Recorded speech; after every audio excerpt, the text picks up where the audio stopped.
미국의 3,500억 달러 투자 요구. 한국 경제에는 정말 청천벽력 같은 소식이었죠. 게다가 원달러 환율 1,400원 돌파까지 있었고요. 이게 그냥 단순한 시장 변동성일까요? 아니면 더 큰 경제 위기의 시작을 알리는 신호일까요? 오늘 이 복잡하게 얽힌 문제, 그 핵심 위험 요인들을 한번 깊이 파헤쳐 보겠습니다. 미리 좀 결론부터 말씀드리자면요. 이번 미국의 요구 그리고 그 협상 결과가 단기적인 금융시장 안전은 물론이고요. 한국 경제의 장기 성장 경로 자체를 뒤흔들 수 있는 아주 중대한 변수라는 겁니다. 이것이 바로 지금 여러분께 어떤 의미인지 함께 분석해보죠. 오늘 저희가 살펴볼 자료는요. 최근 한미 간 논의와 관련된 다양한 언론 보도, 또 경제 분석 보고서, 그리고 여러 전문가들의 인터뷰 내용입니다.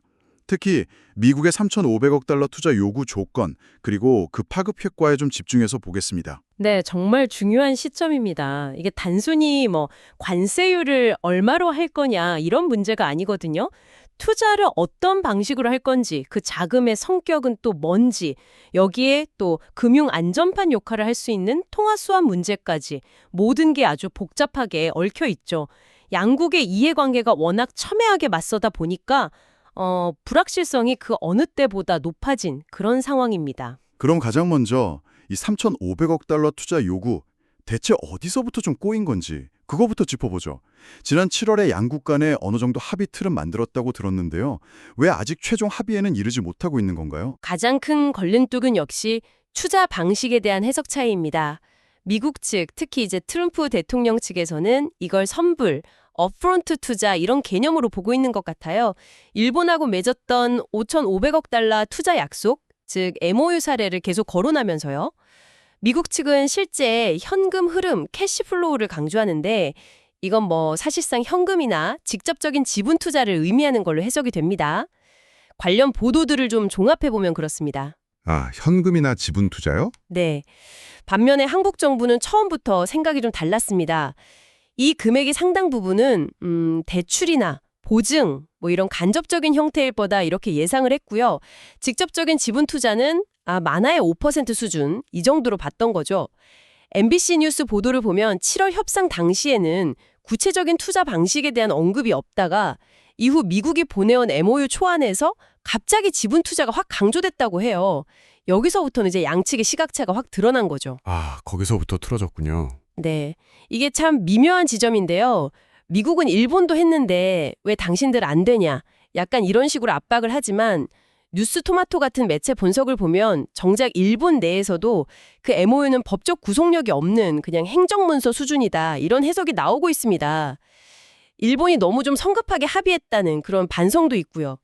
이런 상황에서 한국이 버티는 모습이 다른 나라들에게는 또 선례가 될 수 있기 때문에 미국 입장에서도 마냥 물러서기는 좀 어려운 측면이 있는 겁니다. 듣고 보니 마치 예전에 영화에서나 보던 보호비 요구, 약간 그런 느낌도 드는데요.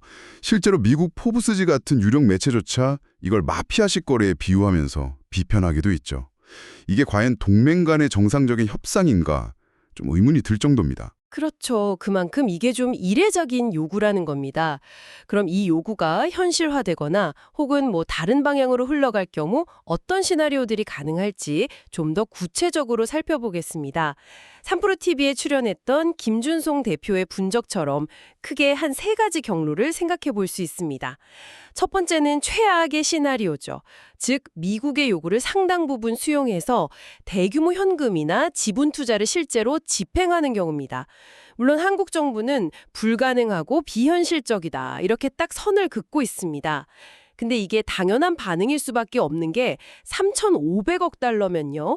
현재 한국의 외환 보유고 약 4,100억 달러 정도 되는데 이거의 80%가 넘는 정말 엄청난 규모거든요. 잠시만요. 외환 보유고의 80% 이상이라고요? 와, 이건 정말 상상하기 어려운 수준인데요.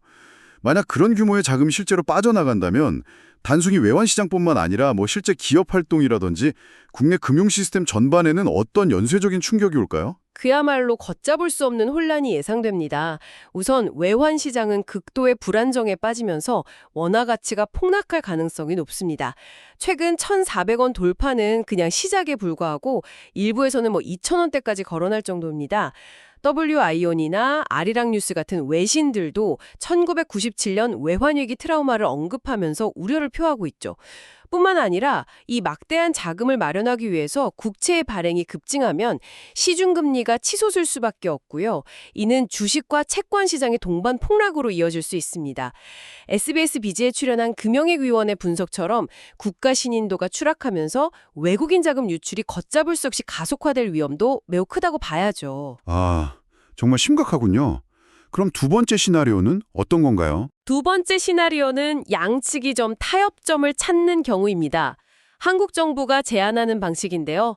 투자를 하긴 하되 대부분을 대출이나 보증 형태로 진행하고 그 대신 금융 안전판으로 한미 통화 스와프를 체결하는 겁니다. 통화 스와프. 여기서 통화 스와프가 왜 그렇게 중요하게 거론되는 건가요? 이게 체결되면 어떤 효과를 기대할 수 있는 거죠? 통화 스와프는 쉽게 말해서 비상시에 미리 약속한 조건으로 서로의 통화를 빌려주는 계약입니다. 한국 입장에서는 외환 시장이 불안해질 때 미국 중앙은행으로부터 달러 유동성을 공급받을 수 있는 일종의 마이너스 통장 같은 안전장치를 확보하는 셈이죠. 실제로 이게 체결된다면 단기적으로 원화 가치가 안정되거나 오히려 급등, 그러니까 환율이 하락할 가능성이 있습니다.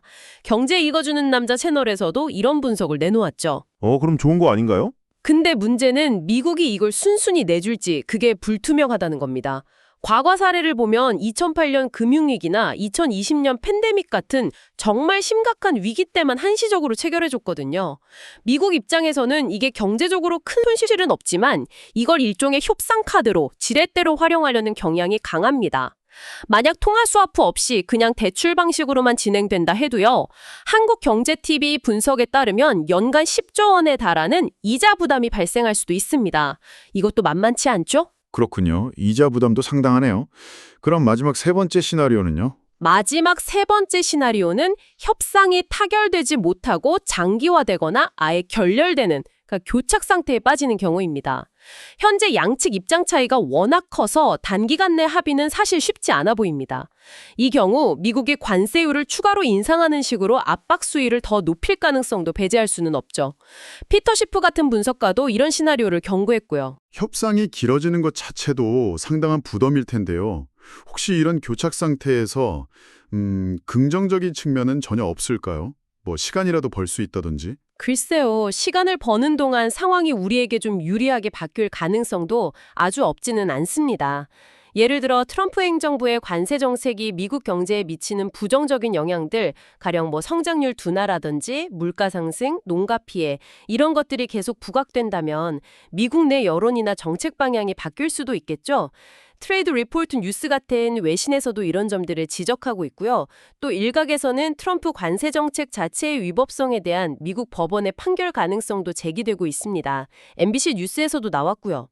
하지만 이건 어디까지나 가능성일 뿐이고 당장은 협상 불확실성이 지속되면서 환율 변동성이 커지고 투자 심리가 위축되는 그런 부정적인 영향이 훨씬 클 겁니다. 경제한방 채널에서도 이 점을 우려했죠. 정말 어떤 시나리오로 가든 한국 경제에는 큰 부담이네요. 특히 외환 보유고 규모와 비교되는 요구 금액 자체가 워낙 좀 비현실적이라서 많은 분들이 1997년 외환위기 당시의 그 아픈 기억을 떠올릴 수밖에 없을 것 같습니다. 맞습니다.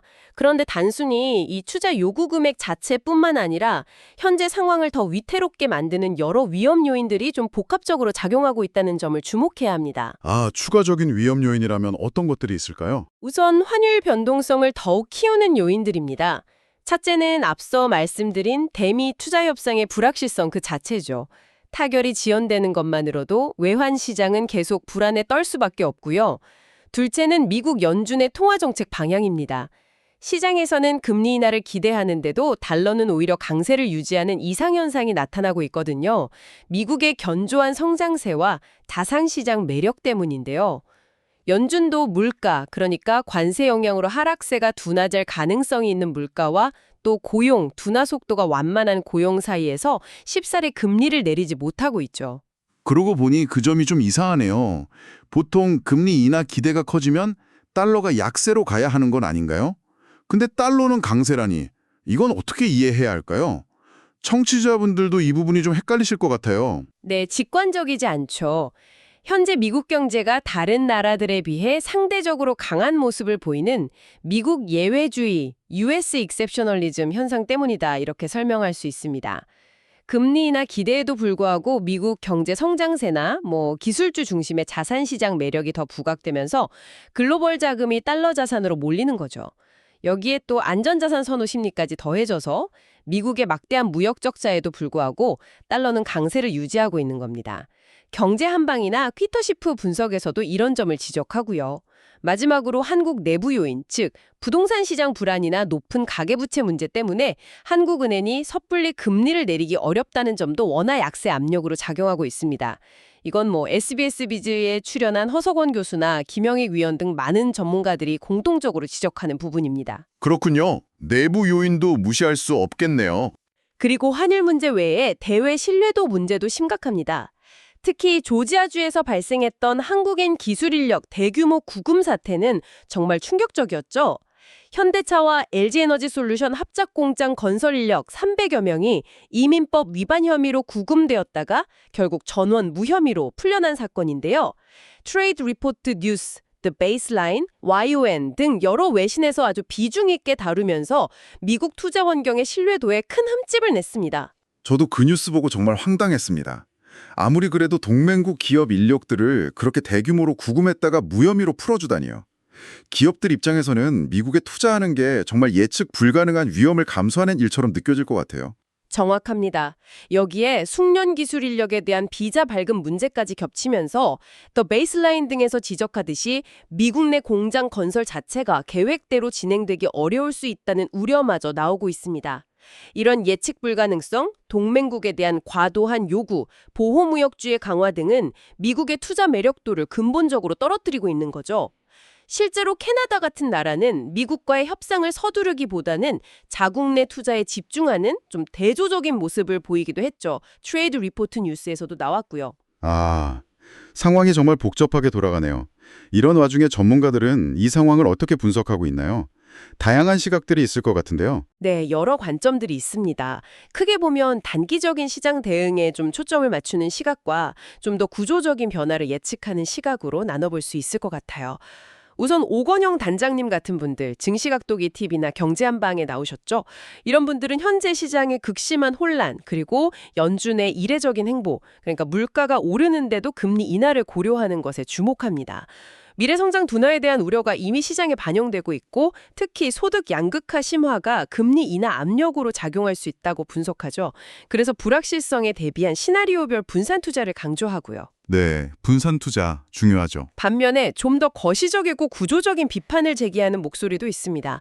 대표적으로 피터 쉬프인데요. 프리 인베스팅 같은 곳에서 볼 수 있죠. 이분은 미국의 무역 적자나 현재의 관세 정책이 과소비, 저축 부족 같은 미국의 근본적인 문제를 해결하는 게 아니라 오히려 악화시킨다고 봅니다. 결국 달러 가치가 하락하고 스태그플레이션, 그러니까 경기 침체 속 물가 상승이 심화될 것이며 이는 장기적으로 달러 패권의 종말을 앞당길 수도 있다. 이렇게 예측합니다. 역설적으로 이런 상황이 미국 외의 다른 나라, 특히 신흥국에게는 기회가 될 수 있다는 거죠. 그래서 금 투자를 강력히 추천하는 이유기도 하고요. 달러 패권의 종말이라. 상당히 파격적인 전망이네요. 그렇죠. 또 다른 흥미로운 시각은 펠릭스 핀이 제기하는 말하라고 합의 가능성입니다. 필릭스 앤드 프렌즈 채널에서 나왔죠. 미국의 막대한 국가 부채 37조 달러나 된다고 하죠. 이걸 해결하기 위해서 주요 국가 내 어떤 암묵적인 합의를 통해 달러 가치를 의도적으로 떨어뜨릴 수 있다는 가설입니다. 이게 현실화된다면 자산 가격 인플레이션이 나타날 수 있으니 원자재 같은 실물 자산 보유가 유리할 수 있다. 이렇게 주장합니다. 말하라고 하며. 그것도 참 흥미로운 가설이네요. 네, 이런 거시적인 전망들과는 조금 다르게 당장의 정책적 해법에 초점을 맞추는 시각도 있습니다. 최준경 전 지식경제부 장관 같은 경우 SBS 비지에 나오셨는데요. 일본 엔화와 한국 원화의 국제적 위상이 다른 만큼 일본과 같은 잣대를 적용하는 것은 부당하다 이렇게 지적합니다. 그러면서 통화 스와프 체결이나 투자 방식을 대출 보증 위주로 조정하는 그런 현실적인 협상안을 강조하시죠. 더 나아가서 장기적으로는 조선, 원자력 같은 분야에서 한미 간 협력 잠재력이 크다는 점도 언급합니다. 정말 다양한 관점들이네요. 특히 피터 시프의 달러 패권 종말 예측은 상당히 파격적인데요. 물론 당장 우리가 마주한 환율 급등이나 투자 부담 같은 현실적인 위협을 생각하면 좀 먼 이야기처럼 들리기도 합니다. 오히려 최준경 전 장관님이 제시한 통화 스와프나 투자 방식 조정 같은 그런 현실적인 해법 모색이 더러 시급해 보이기도 하고요. 오늘 저희는 미국의 3,500억 달러 투자 요구라는 이 폭탄을 중심으로 이것이 한국 경제와 원달러 환율에 미칠 수 있는 다양한 위험 시나리오들을 좀 입체적으로 분석해봤습니다. 핵심은 이게 단순한 관세 협상이 아니라 투자 방식을 둘러싼 해석 차이, 또 외환시장 안정성 확보라는 금융 문제, 그리고 국가 간의 신뢰 문제까지 아주 복합적으로 얽혀 있다는 점입니다. 결국 한국 정부는 외환시장 안정이라는 이 발등의 불, 그러니까 통화 스와프 같은 안전장치를 확보하는 것과 또 국익 수호, 즉 무리한 현금 유출을 방지해야 한다는 이 두 마리 토끼를 잡아야 하는 그야말로 아슬아슬한 줄타기를 하고 있는 셈입니다. 맞습니다. 단계적으로는 환율 변동성이나 금융시장 불안에 어떻게 대응할지가 중요하겠지만 좀 더 길게 보면 이번 협상이 앞으로 한미 경제 관계를 어떻게 재정립할지, 더 나아가 글로벌 공급망 재편 과정에서 한국의 전략적 위치는 어떻게 될지를 결정짓는 분수령이 될 수도 있습니다. 미국의 보호무역주의 강화라는 큰 흐름 속에서 우리가 어떤 기회를 포착하고 또 어떤 위험을 관리해 나가야 할지 좀 장기적인 안목이 필요한 시점이라고 생각합니다. 최종경 전 장관님이 언급한 조선이나 원자력 분야 협력 같은 그런 구체적인 기회를 찾는 노력도 병행되어야겠죠. 오늘 논의된 내용들을 바탕으로 청취자 여러분은 이 상황이 앞으로 어떻게 전개될 것으로 보시나요? 그리고 이런 거시경제 환경의 급격한 변화 속에서 개인과 기업은 또 어떤 준비를 해야 할까요? 문득 이런 생각도 드네요. 어쩌면 이번 위기가 역설적으로 한국 경제가 뜩장 강대국에 대한 과도한 의존에서 좀 벗어나서 보다 다변화되고 자율적인 경제 시스템을 구축하는 그런 계기가 될 수도 있지 않을까요? 이 질문을 여러분께 남기면서 오늘 심층 분석은 여기서 마무리하겠습니다.